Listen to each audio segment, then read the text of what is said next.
Hey friend, please subscribe. 1 second for you. Big deal for me. I'd just gotten off a night shift at the port, eyes dry, shirt clinging with diesel sweat, when my buzzer rang. It was 5 floors up, no elevator. Sylvia didn't even wait for me to get down the stairs. I opened my apartment door, and there she was, chest heaving like she'd jogged the block, shoving a backpack into my arms. 2 days, she said, voice flat. Then she shifted sideways, and I saw him, Jonas, 5 years old, skinny, hiding behind her legs like a fence post. He stared at the concrete landing like he was trying to disappear into it. His little hand clenched a weird-looking pink strip, a thin reading ruler with a clear plastic window. He gripped it like a knife. "What's going on?" I asked. She didn't meet my eyes. "He's fine. I just need quiet." She kissed the air near his head, not even a touch, and bolted down the stairs. No schedule, no plan. Quick note before we jump in. Drop a comment with the city or country you're listening from. It helps us see where everyone's tuning in and plan the best time for new stories. Thanks for watching Revenge by Frank. All right, let's get started. I'm Theo. I was 25, working nights as a drayage coordinator at the Port of Oakland. My sister Sylvia took her husband's name, Hargrove. I kept mine. Different last names, same blood. I waited until her footsteps disappeared. Jonas stayed glued to the hallway floor, covering his eyes when the light flickered overhead. He flinched at the hum of the buzzing ballast. He breathed through his mouth, deep and practiced, like he was bracing for something. Inside, I sat him at my kitchen table. That pink ruler stayed on the table like it had its own seat. I made him toast. He didn't touch it. I opened the backpack. 1 t-shirt, 1 spiral notebook full of grids, no meds, no instructions, no note at all. I work with schedules, codes, logistics. I like knowing what's next. So I made 1, eggs, toast, apple slices, same plate every time, corners not touching. Jonas didn't talk. He pointed at what he wanted. He traced little boxes in his grid notebook like he was checking containers. I turned on the radio for background noise, and he immediately covered his eyes again. "2 flicker," he whispered. His voice was flat, almost robotic. I shut off the lights and yanked the blinds closed to kill the glare. He dropped his hands. Sat easier. I downloaded the cheapest text-to-speech app I could find and typed out what we were doing that day. My phone read it to him in that clunky robot voice. He listened. He nodded. Still wouldn't look at me. I called Sylvia. No answer. I called again Saturday. Nothing. I called twice Sunday. Straight to voicemail. Monday morning, I took Jonas with me to the warehouse to grab my schedule. He didn't leave my side. Didn't say a word. But I caught him sliding that pink ruler across every posted sign he passed, like he was reading the world 1 word at a time, through a window only he understood. On the way out, he asked how many trucks came through Gate C per hour. I said about 32. He sat in my passenger seat and started drawing dots in rows of 8 in his notebook. After a minute, he smiled. It was the first smile I'd seen all weekend. Tuesday night came and still no Sylvia. I left her another message. I wrote the date on a sticky note, pressed it inside his grid notebook, and circled it twice. He watched my pen, then carefully traced the same circles with his finger like it was a ritual. He slept on my couch, curled up, pink ruler on the floor beside him like a totem. The next morning I caught him laying it on my coffee table like it belonged there. That's when I knew. This weekend was over, and I was all he had now. Jonas didn't flinch at the clinic, but I could see how tightly he held that pink ruler, pressed so flat to the intake desk you'd think he was trying to glue it down with his hand. The intake coordinator gave me a stack of forms. Half had the wrong name. Some had no date of birth. The signature lines bled into the margin. It looked like someone tried to fax a fax. The full evaluation took 4 hours. Jonas sat through all of it like he was watching freight come through a terminal. Still, focused, detached. When they read results, I listened hard. severe dyslexia, severe dysgraphia, high math reasoning, strong visual sequencing, visual stress triggered by font flicker, tight line spacing, and low contrast. No autism, different track entirely. The therapist, a woman named Sandra with a sharp haircut and no tolerance for filler, spoke plain. Orton Gillingham, she said. No forced reading allowed. Let him answer oral. Big fonts. Open dyslexic. Graph paper. TTS. Dictation instead of writing. I wrote every word down in block letters, made my phone read it out loud to Jonas right there in the office. He nodded again. Still wouldn't look up, but his shoulders dropped just a little. At home, we built it out. Routine. Solid. No surprises. Breakfast at 7:10 sharp. Same plate every morning. Scrambled eggs in the left half. Apple slices on the right. Toast in the middle. Nothing touching. He picked a faded green tumbler the first day. Second day, he swapped it for the pink one from the back of the cabinet and set the ruler beside it like some kind of pairing. I didn't comment. I just rinsed them both and made sure they stayed in the same spot. Menus and receipts gave him grief. The tiny fonts punched him in the brain like strobe lights. First time I saw him squint and cover his left eye at a diner, I pulled out a clipboard from the car, grabbed a wide tip marker, and rewrote the 3 breakfast options in block caps. He looked at the paper, pointed without shaking, and exhaled. He never read out loud. I never made him. Instead, we did what we called quiet dictation. He'd talk slow, I'd type. Then he'd come over and check the numbers. If I hit an 8 instead of a 3, he caught it. Every time. He didn't care about stories. I tried to read him Frog and Toad once. He tapped the table 3 times and looked out the window. But he cared about duration, length, time between things. He started sitting on my window ledge, watching trucks move across the bypass in steady waves. He tapped his fingertip on the glass like he was measuring the seconds between each one. He loved the maps I kept from work, shipping lanes, dispatch zones, port diagrams. He'd lay the pink ruler over a thick black line, slide it across slowly and ask, "How long does this trip take?" I'd pull out old sheets, trace the times with him. He'd draw bars that matched, one for each segment. Never labeled, just structured. We got a set of 4 colored windows, strips like his pink ruler but in blue, yellow, and green. Pink was still his favorite. It calmed him. He used it first. Yellow came second. Green made him twitchy. Blue got tossed across the kitchen within 5 minutes of opening the pack. He said blue made the letters shake. I asked my boss at the port if I could bring Jonas twice a week. I told him, he's quiet. He likes charts. He won't be in the way. The boss shrugged. Long as he doesn't mess with freight schedules. That was enough. I set Jonas up at a side desk with a pair of old headphones and a notepad with grid lines. He ignored all the freight bills. Just zeroed in on the gate slot printouts, the digits. He started copying numbers, lining them up by time block. When he saw a backup in the stack, he'd draw little ladders, 1 bar for every delay. No spelling, just sequences. At night, he'd use my junk laptop with the free text-to-speech. He'd highlight a whole paragraph, listen to it twice, then sketch box charts that made more sense than the words ever did. He called them time boxes. He didn't tell me what they meant. He didn't need to. I watched the way he built them, how he repeated the rhythm across days. They were structure in his head, translation without translation. Sylvia still didn't call. I left her number on my speed dial.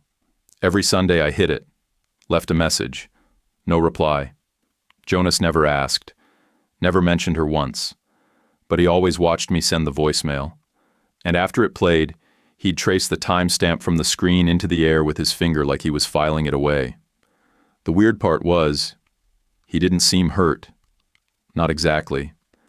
It was more like he already understood how long some delays take. He didn't expect her to come back. He was just logging her absence, 1 voicemail at a time. By the time Jonas hit 3rd grade, I thought I had a handle on things. We had structure, routines, systems that worked. But schools love to break what works and call it help. It started with a letter. Thick paper, official header, all those polite verbs like recommend and adjust. The school wanted resource room placement for literacy support. Translation, they wanted him pulled out half the day. I called and said I wanted a meeting. He needs inclusion, I told the secretary. Least restrictive environment. I'm no lawyer, but I can read a statute twice and remember it. The meeting landed on a Thursday morning. Conference room with carpet stains, old coffee smell, and fluorescent lights that flickered like broken promises. Jonas sat beside me, ruler in front of him like armor. His head was down. He doesn't fake social comfort. No polite nodding, no forced smile. Principal Dobson leaned forward, palms together. He had that calm, practiced tone schools use when they want you to feel unreasonable before you've said a word. Theo, we appreciate your involvement, he started, but we need to talk about appropriate placement. Ms. Vega, the special ed coordinator, was next. Jonas avoids reading tasks. He shuts down with small print. He needs a smaller setting to make progress. I kept my voice steady. He doesn't shut down because he's lazy. He shuts down because you're giving him text that makes his brain flicker. Give him oral response options. Let him use text-to-speech, big fonts, dictation. He'll show you exactly what he knows, just not in paragraph form. Mr. Halper, the math teacher, cleared his throat. He's strong in reasoning. He solves elapsed time problems faster than most kids with paper. He just freezes at the directions. It's not defiance, it's overload. I pointed right at him. Exactly. So don't shove him in a closet with extra worksheets. Give him proper supports in the main class. That's least restrictive. Ms. Vega slid a printed draft IEP across the table. We're recommending resource pullout 4 times per day for literacy blocks. I skimmed it. My jaw went tight. No. 2 Orton-Gillingham sessions a week. In-class supports for the rest. No forced reading allowed. He'll thrive around regular peers if you stop making him a case study. Dobson's voice smoothed out again, like oil on water. Theo, we want measurable literacy progress. That's hard to achieve without structured intervention. Jonas hadn't said a word until then. His voice came out quiet but firm. Don't make me read out loud. The whole room went still. Ms. Vega blinked first. Okay, Jonas, she said softly. We can make that part of the plan. Dobson wasn't thrilled. We still need data, he insisted. Then measure comprehension, not pronunciation, I said. Use dictation. Use TTS for assignments. Let him draw answers. Measure what he knows, not how fast his eyes move. Ms. Vega tried to mediate. What about enlarged text and open dyslexic font? Yes, I said. And give him colored overlays. Pink preferred. Keep him away from flickering lights. And write every support down clean. No vague terms like as appropriate. I want names, dates, tools. We're not winging this. She hesitated, then wrote it all down. Dobson signed with a sigh. I signed next, then turned the pen toward Jonas. His letters wandered all over the signature line, wide arcs and shaky ends, but his numbers, the date he added beside his name, were straight and perfect. We left with copies in hand. For a week, I thought it was over. 2 weeks later, the envelope came. Official IEP minutes. I opened it while stirring coffee and froze halfway through the second page. It wasn't the same. Resource time, as needed, had slithered back in. The structured supports were half rewritten, the session frequency changed, and the start date pushed by a month. I printed the copy we'd agreed on and laid it beside the new one. The mismatch glared at me like bad data. Jonas sat down across from me, ruler in hand. He ran the edge down both pages and stopped halfway. Different, he said. Where? He pointed at the date, tapped twice. He was right. I could feel heat crawl up my neck. I fired off an email right then. Please correct the minutes to reflect signed agreement dated March 10th. This version contains unauthorized changes. Dobson replied within the hour. Apologies. Template error during upload. Corrected file will be sent immediately. Sure enough, the corrected file came, almost identical to the one I'd already had, but with one extra typo in my name. That told me they hadn't retyped a thing. They'd patched it. That night, I bought a binder, color tabs, and a small label maker. I wasn't going to lose track again. Jonas sat beside me, watching the stack of papers grow. "What are you doing?" he asked. "Making sure what's real doesn't get rewritten," I said. He thought for a second, then got his grid notebook. On a new divider tab, he wrote in neat, slow letters, "Real versus says." He smiled a little when he finished, not happy, satisfied. The kind of smile people get when the world finally makes a bit of sense. The next day, I delivered a physical copy of the binder to the school office. Stamped received. Dobson raised an eyebrow. "That's a lot of paper," he said. "Yeah," I told him. "It's all yours if you forget what we agreed to." He didn't smile. I didn't either. That was the start of something. Jonas had a system now, and so did I. Every meeting, every handout, every draft. 2 copies, 1 signed, 1 compared. I wasn't letting anyone turn him into a checkbox. When we got home that night, Jonas set his pink ruler on the kitchen counter like a sword on a rack.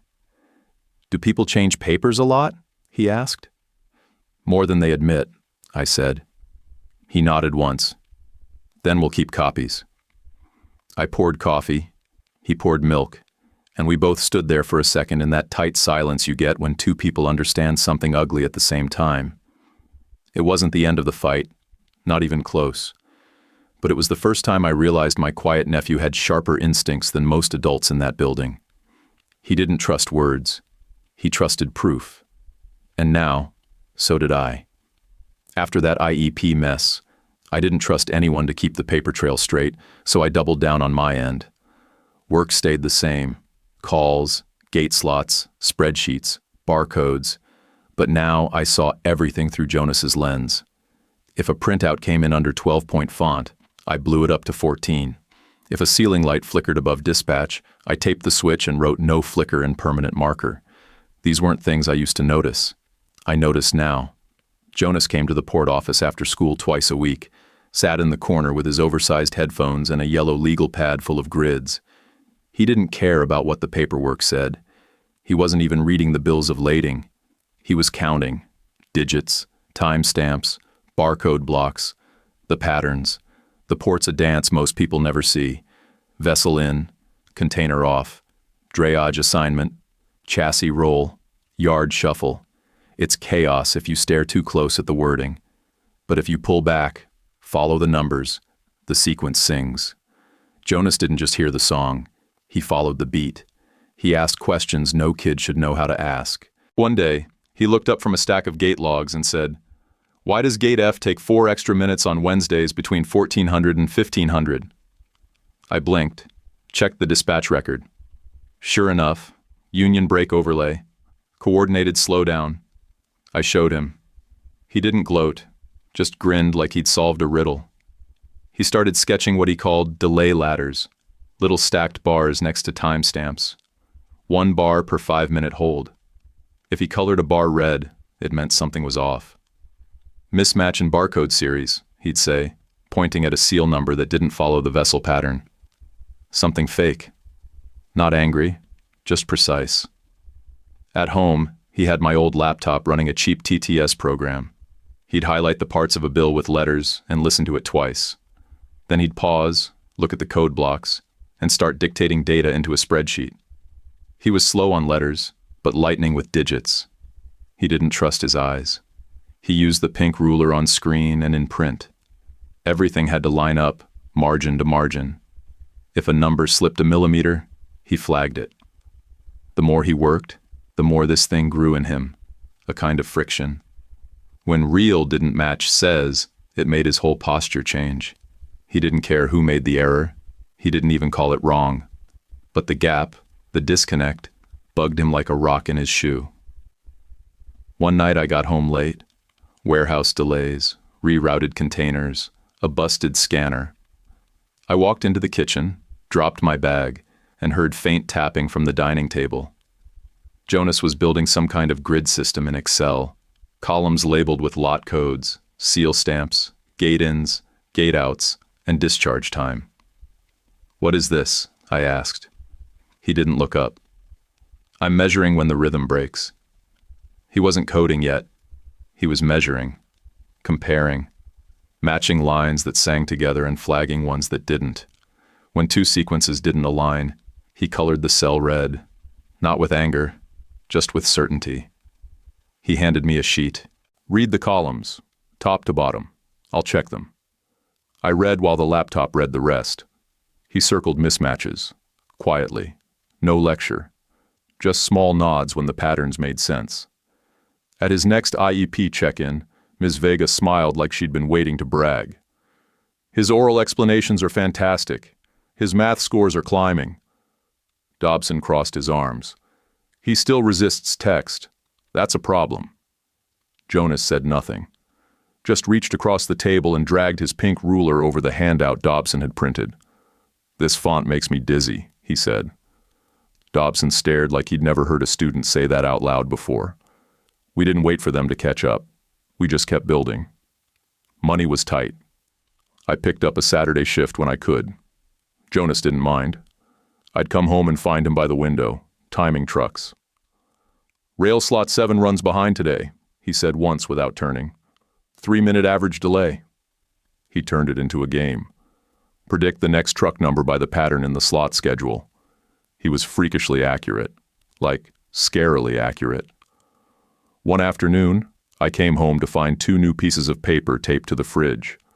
Left side, real. Right side, says. He walked up next to me, pressed his ruler against the real side and said, "These should be the same. If they're not, someone made it up." He wasn't mad. That's what threw me. No drama, just certainty.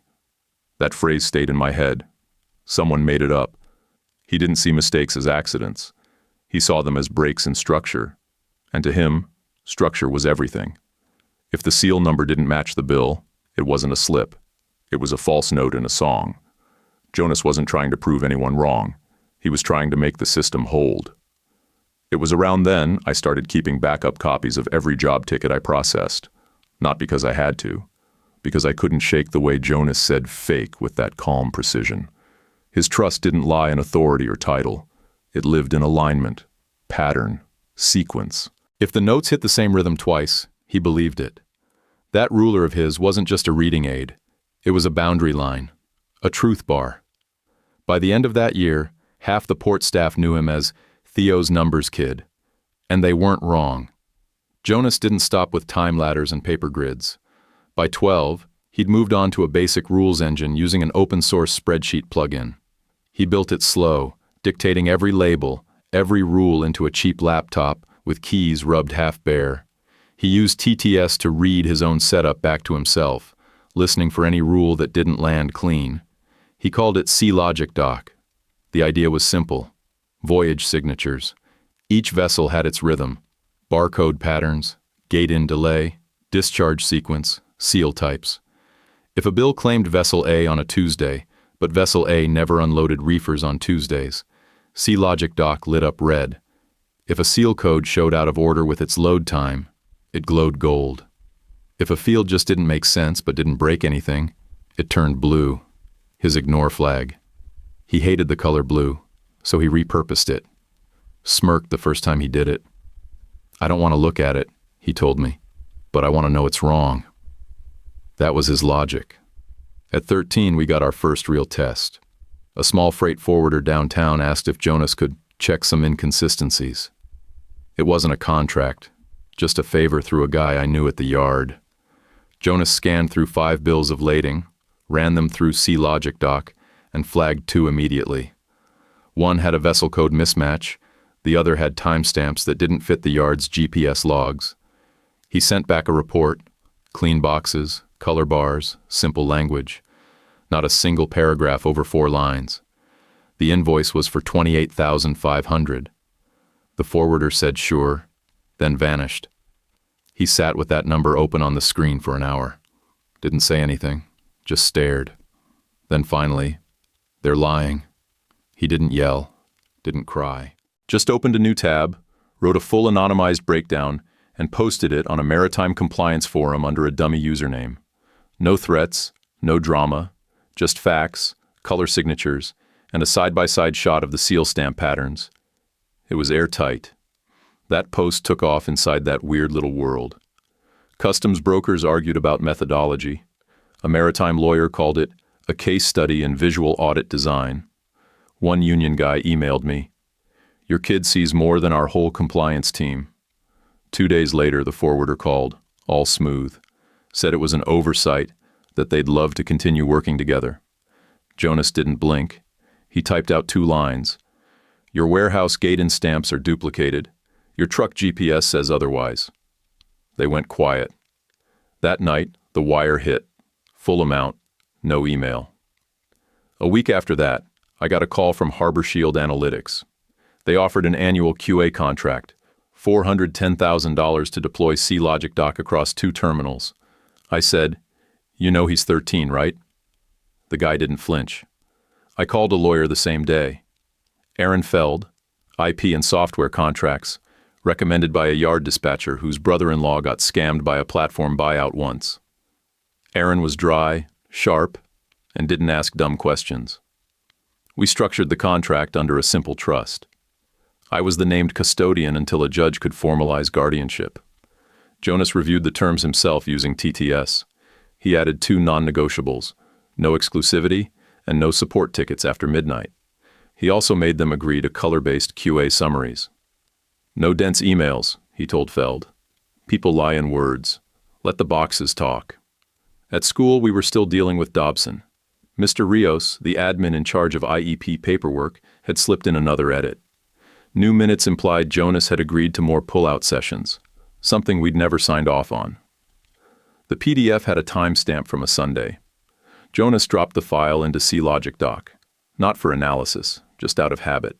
Then he laid his ruler on the screen, turned to Ms. Vega, and said, "Can you read me the dates from your paper calendar?" She did. They didn't match. Next meeting, we came armed. Jonas brought his binder, the pink ruler, and a color signature breakdown of the PDF. "This font," he said, pointing, "doesn't match the district's default. Also, these date stamps are compressed." Rios tried to wave it off as a formatting glitch. Dobson went gray. 10 minutes later, a new version hit my inbox with all changes reversed. No apology, no comment. Jonas didn't say a word. He pulled out his binder, flipped to school, says, and slid the new printout into the school, real side, 1 quiet tap, like stacking a container where it belonged. He didn't celebrate, no smile, he didn't need one.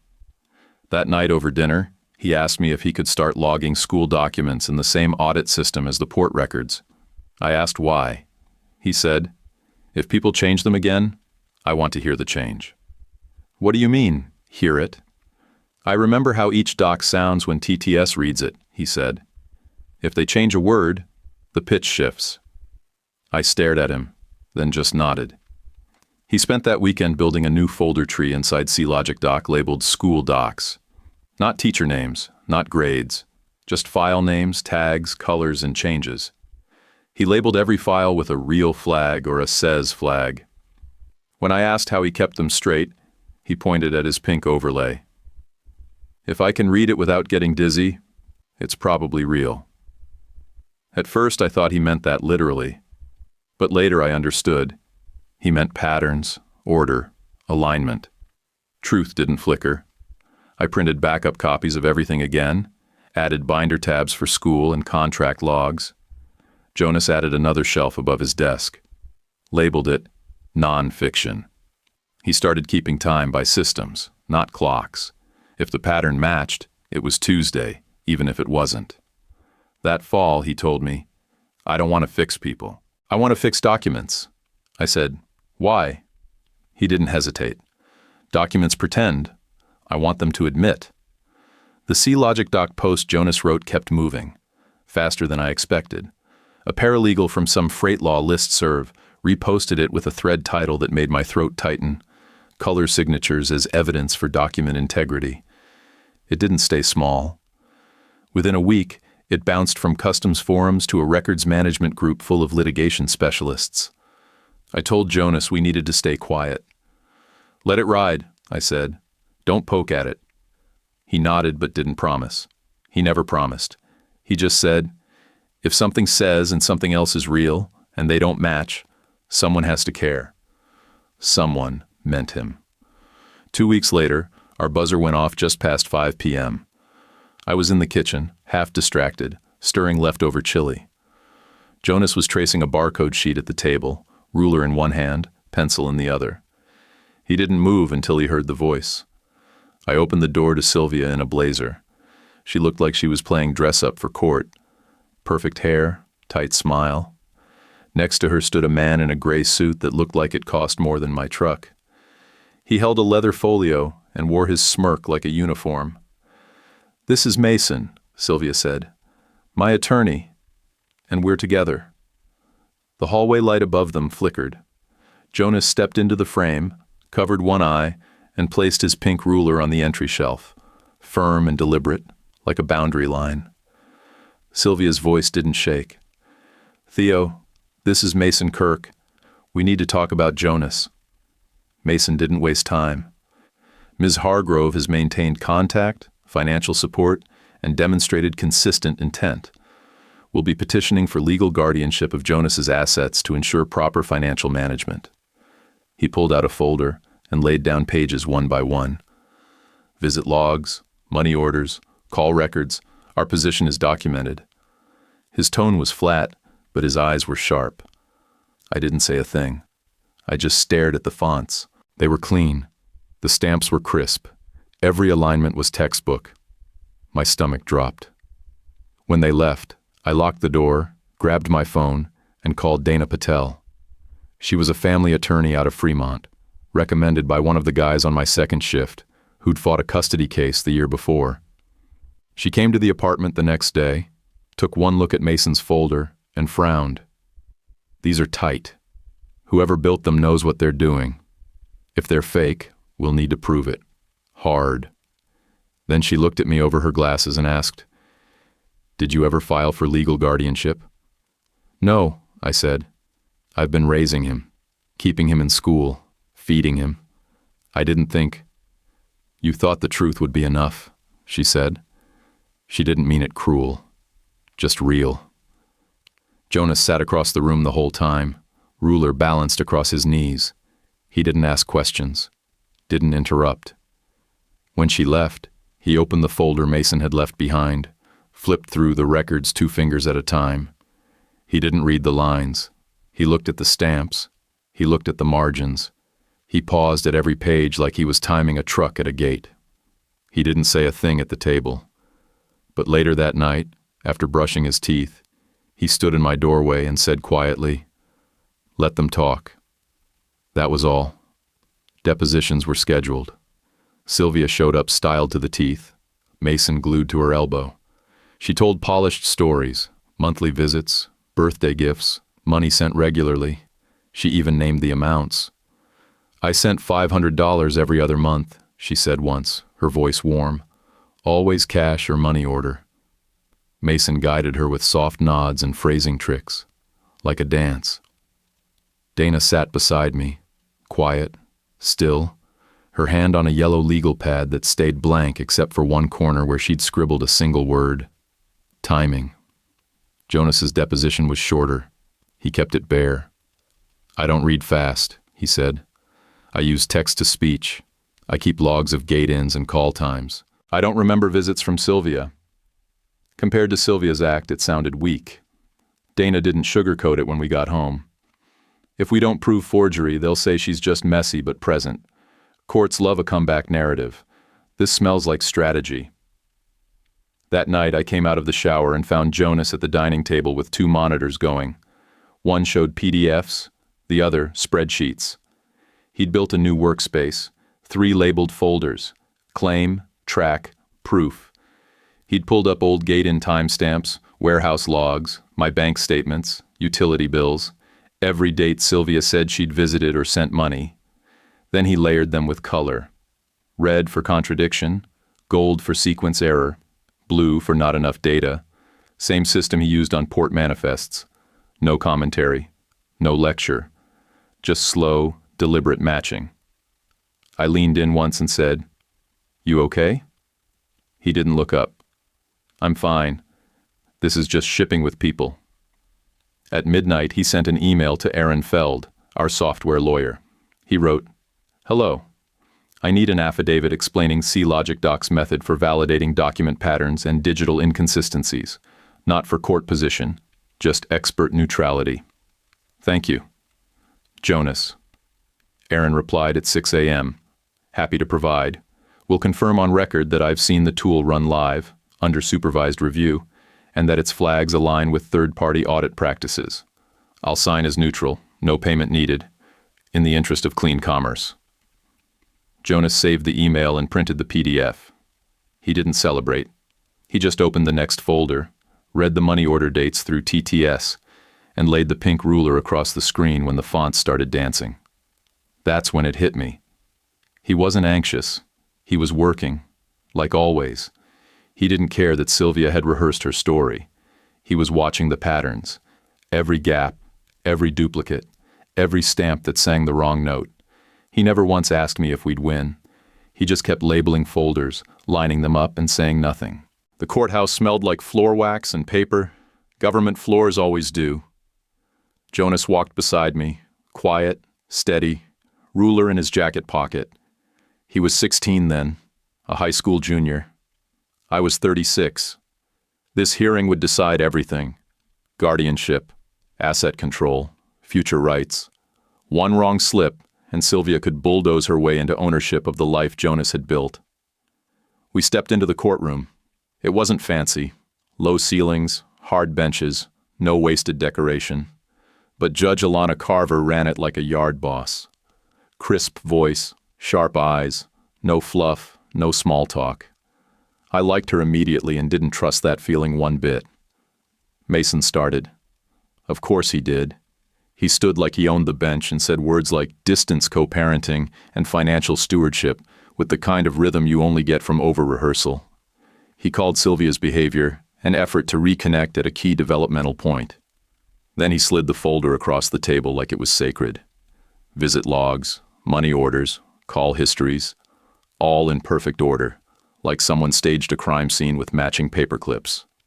The stamps were centered, fonts uniform. It was the kind of presentation designed to overwhelm, not explain. Dana went second. She didn't waste a breath. Jonas has lived with his uncle since age 5.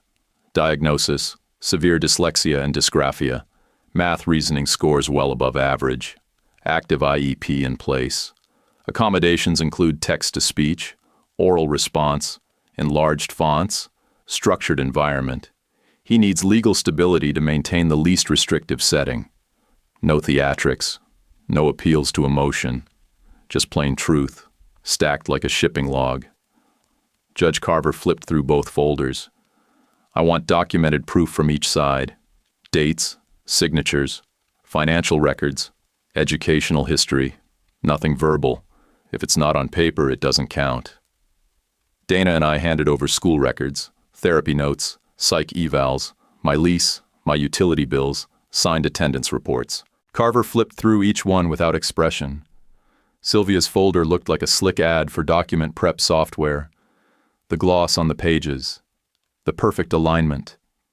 I felt my chest tighten. Jonas watched her across the aisle like he was watching a vessel being unloaded. Not afraid, just tracking every move. We got a 10-minute recess. In the hallway, Mason caught me near the vending machines. I respect what you've done, he said smoothly. But this is about structure. You can still be Jonas's caregiver. Let us handle the financial piece. For his future. He handed me a 1-page form with a line near the bottom. Consent for asset management. Buried in the fine print. Full POA authority. I handed it back. Not happening. Dana came around the corner, phone in hand, saw the paper, and took a photo. Subtle as a shovel, she muttered. Back in court, Carver asked if either side had additional material. Before Dana could answer, Jonas stood up. Not fast, Not dramatic, just steady. "Your Honor," he said, "may I present something?" She raised an eyebrow. "As long as it's simple, no technical talk." He nodded once. "I can keep it simple." He walked to the projector cart, pulled a laminated sheet from his folder, and handed one copy to the judge. It looked like a port legend: red for mismatch, gold for out of sequence, blue for ignore. The screen lit up. Title: Color Signatures, Easy Mode. He didn't read a script.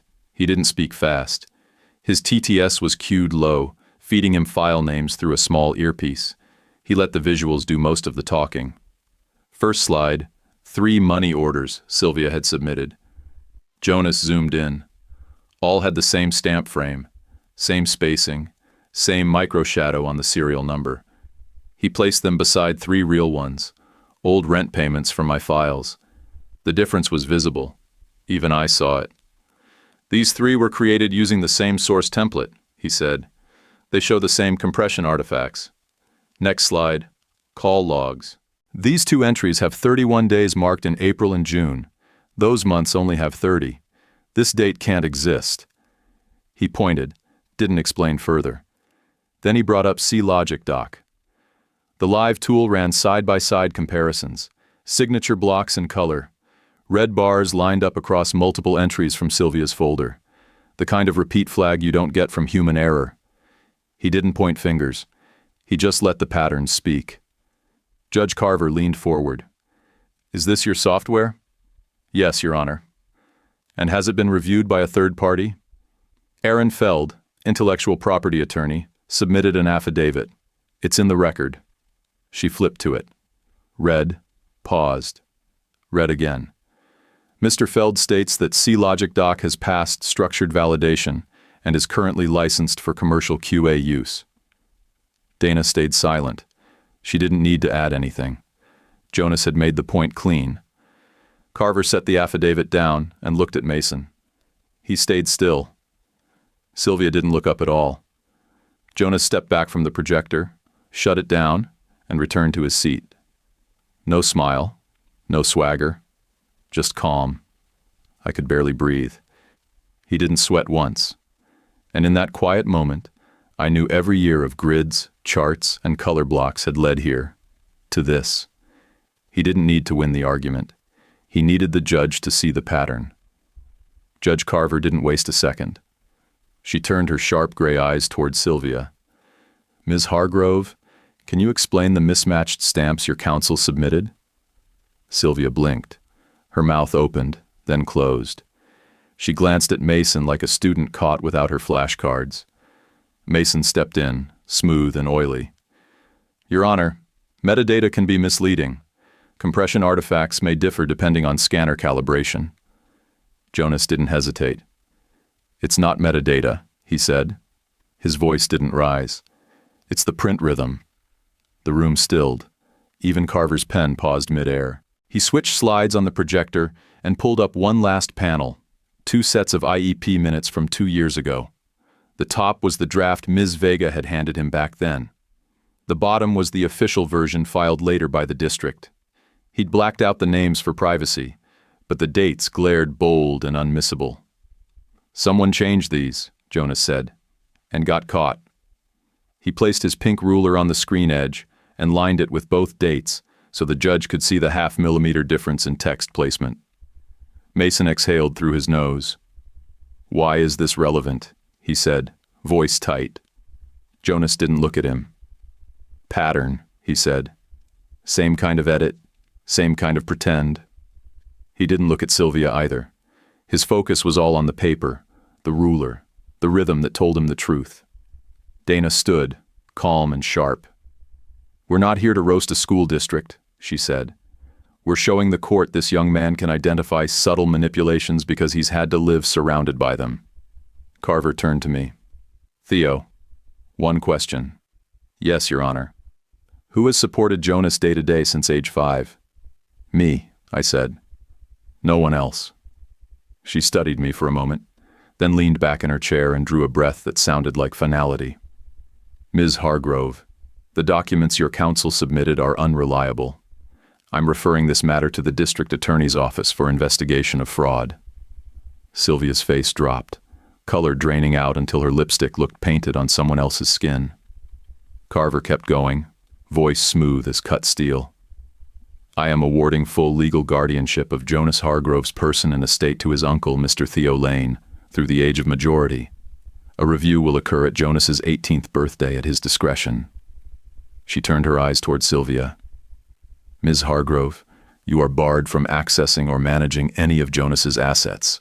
No third-party transactions are permitted without Mr. Lane's direct signature. Mason started to say something, half a word, but the judge's gaze shut him down before the second syllable escaped. She looked back to Jonas. Do you have anything else you'd like to add before I finalize this order? Jonas stood.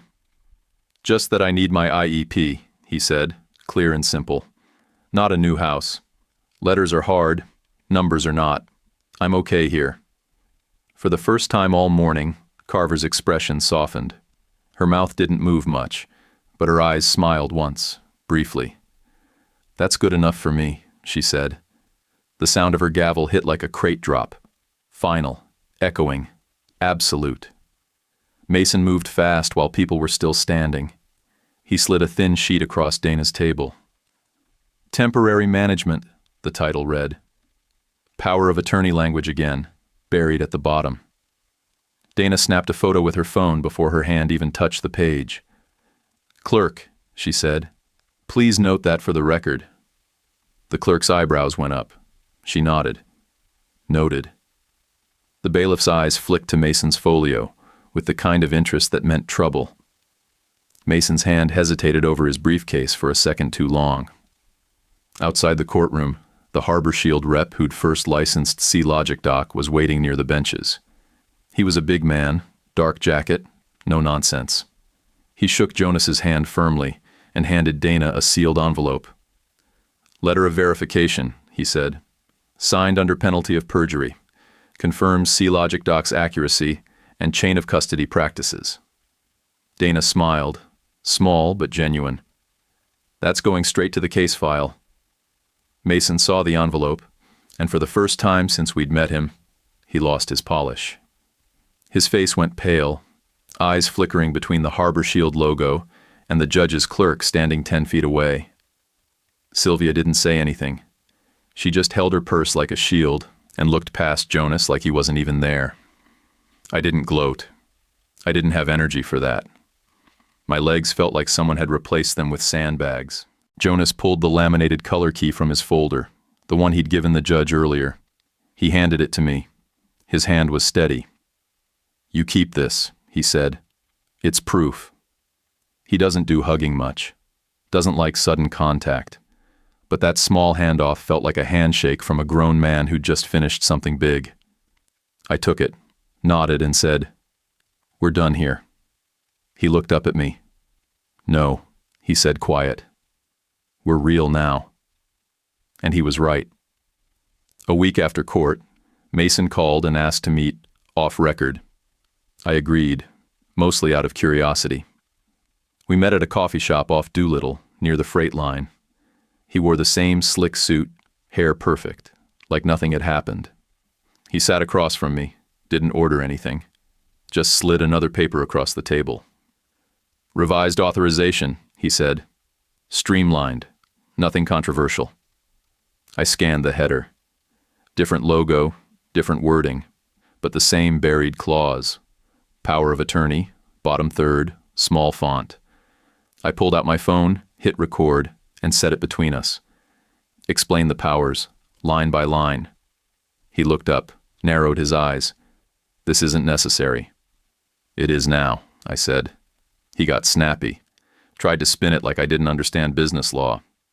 Then he realized I wasn't going to budge, and he shut down. Turns out the DA took Judge Carver's referral seriously. 2 plainclothes detectives picked him up the next day. The forged temporary management sheet he'd slid at court got logged as evidence. I heard later he didn't say much during intake. Sylvia pled out. 2 years probation, 480 hours of community service. The judge barred her from using Jonas's name in any media, grant, or fundraiser. No blog posts, No mother of a tech prodigy garbage. I didn't say a word in court that day. Jonas didn't either. We heard the gavel and stood up like it was a fire drill. Months later, I saw her at the dyslexia center where she'd been assigned. She was on the floor, reading to two little boys using colored overlays. I stopped at the door. She had a pink ruler in her hand, same kind Jonas always used. She didn't see me. I left without saying anything. Jonas and I signed a lease on a tiny office near Terminal 4. 4 desks at first. He hung a whiteboard over the far wall, Real versus Says, Port Edition. He brought in Manny from my yard crew on weekends. Manny hates fluff, lives for flags. Give him a mismatch and he'll dig 6 layers deep. Jonas set the pricing model himself, flat monthly for QA sweeps of bills, seal logs, gate in and gate out matching, and signature mapping. He refused to add any feature that required long email threads. If they can't explain the issue out loud, they don't need us, he said. Dictation or call only. He hired 3 part-time testers with dyslexia, Kara, Noel, and Trent. All sharp, all organized, all used overlays and TTS to work clean. Jonas told them during onboarding, "We're blind to filler, that's our edge, we see structure." It didn't come off cocky, just true. They worked like a machine, colored spreadsheets, ruler checks, voice prompts, and grid analysis. They didn't miss anything. If a barcode was off by 1 character, it glowed. Harbor Shield expanded their license the following quarter. $1,350,000 up front. Quarterly performance bonuses tied to error detection. Aaron, our IP lawyer, kept the royalty structure airtight. Jonas didn't blow a cent on Flash. No new car, no watch, no speakers. He bought larger monitors, industrial headphones, and 6 packs of graph paper. That was it. We did a side job for the port union after hours. A dispatcher had been double booking gate slots for friends. C-Logic Doc flagged the overlapping timestamps in 2 minutes flat. The guy resigned. No press. Just cleaner practices after that. School wrapped Jonas's junior year with every IEP goal met. He presented his oral reports on time, used TTS to complete assignments, and passed statistics like it was casual reading. Dobson retired. Ms. Vega emailed us just once. The subject line was blank. The message said only, "Thanks for teaching me to listen." We printed that email and taped it next to the router. No flair. Just proof. One afternoon, I walked into the office and saw Jonas taping something up on the shelf above his monitor. It was his first pink ruler, the edges curled from years of use, the plastic cloudy from fingerprints. He framed it in a dollar store shadow box and centered it between 2 grid sheets. I asked, "Why now?" He said, "It keeps letters from jumping. It keeps me from jumping too." I stared at it. I didn't know what to say, so I said what was true. "Looks good there." He nodded and turned back to his monitor. That was enough. I'm telling this now at 57. Back then I was 36 in that courtroom, sweating through a borrowed jacket, and 25 the day my sister shoved a backpack into my arms and walked away. Time doesn't run in order. It stacks like containers on the yard. Sometimes the top one shifts, and you finally see the weight underneath. People ask me all the time what Jonas built. I don't give them tech jargon. I say, he built a way to prove when someone's faking. That's what they want anyway. Truth without drama. They nod like they get it, but most don't. They ask for more, so I hand them the plain version. Color blocks, voyage signatures, stamp patterns that hum right or hum wrong. Judges don't need fancy code. They need red where red belongs and nothing extra. Jonas still uses text-to-speech. He still avoids reading aloud unless he's forced, and even then he's quiet about it. He dictates his emails. He adjusts every screen for brightness. Fonts stay big, lights stay steady. No flicker allowed, ever. Some nights, I find him standing by the window of the office, tapping the glass with 2 fingers while the container trucks pass by. Like he's keeping time for the harbor. I don't interrupt. That's his metronome. He leads a team now, 5 full-timers, 2 part-time testers, All people who don't care about how pretty a sentence sounds. They care about patterns, sequences, flow. They'll look at 10 identical bills and spot the one that lies. Not because it says the wrong thing, but because it says the right thing in the wrong rhythm. People call it talent. Jonas just says, "We're not broken, we're focused." He's not wrong. Sylvia did her hours. I saw her twice at the center. Both times, she was on the floor, reading to kids with overlays. She used a pink ruler with a clear window, just like the one Jonas framed. She didn't smile. She didn't look around the room to see who was watching. She looked tired and careful. That was new. I left without saying anything either time. No speech, no closure. Just a quiet nod to the fact that maybe service only counts when nobody's clapping. Mason pled down. Last I heard, he's consulting. Probably billing companies double to tell them how not to get sued. I still keep that laminated color key from court in a drawer at home. Not framed, not on display, just ready. If someone tries to play with paper again, we'll know where the ruler is. People ask me if Jonas forgave her. I don't answer for him. He always shrugs and says, "I don't like lying, I like truth." That's his version of closure. No sermons, just boundaries. Every Tuesday, I bring dinner to the office. Sometimes Thai, sometimes sandwiches. Jonas eats at his desk. After we eat, he sets his pink ruler on the whiteboard and slides it down the week's audit count. "We kept 4 ports honest this month," he said last week, tone casual.